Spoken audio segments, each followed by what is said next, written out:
this is one area where we could pretty easily stop the slow ebb of the rest of the world passing us by.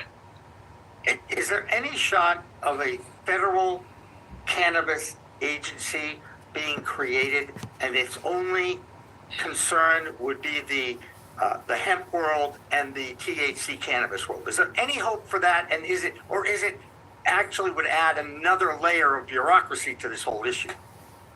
Well, there's been a lot of discussion about that, and I think that it's possible. I'm not necessarily sure that it's wise. There would still be a lot of other agencies that would have some interaction with cannabis and cannabis policy and cannabis regulation. And we know that there are already systems in place and agencies in place that have experience dealing with this sort of thing. Whatever aspect of the regulatory structure or control that you're talking about, and creating new agencies is incredibly difficult. I mean, it's hard enough to get the ones that exist to do their jobs right. Adding new ones is a whole other, jar of snakes.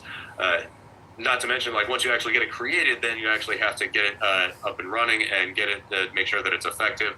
That can take years, and we don't really want to prolong the process that much. I think that what is probably most likely is that there might be a new department built off of an existing agency that is primarily concerned with the restorative justice components of any sort of descheduling and regulation bill.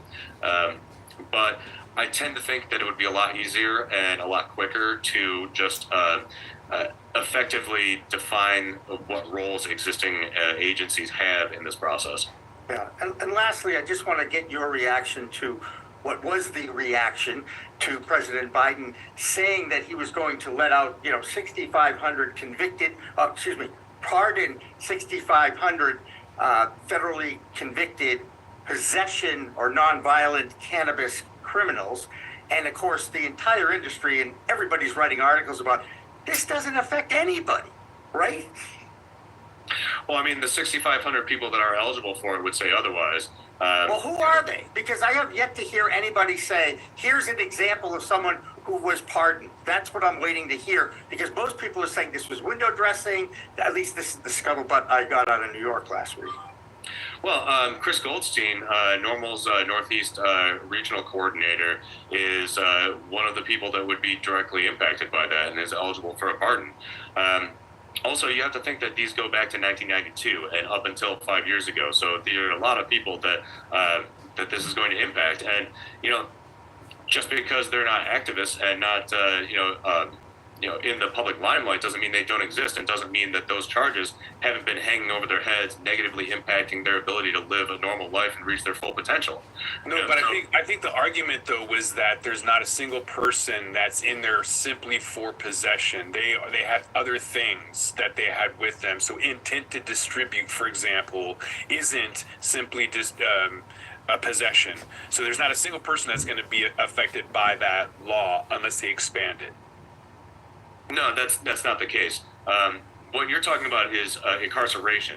Now, there may or may not be anybody that's in federal prison for simple possession charges. I tend to think that there aren't, but the simple possession charges definitely do happen, and there's roughly 6,500 people that it will impact. So just to clarify, because I think we're talking about two different things. One is the people that are still in prison, and one are the people that are out of prison. So you're saying the people that are out of prison can be affected, but no one in prison are going to, it's not going to help anybody. Yeah, few, if any, people that are currently incarcerated will be directly impacted by this, other than to have that one charge pardoned.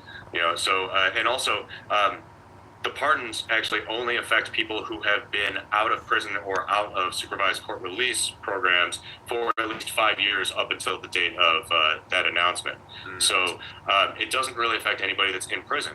But that is really kind of besides the point, because, admittedly, we do have to worry about the incarceration issue. But the collateral consequences of a cannabis conviction at the federal level are huge and go way beyond prison.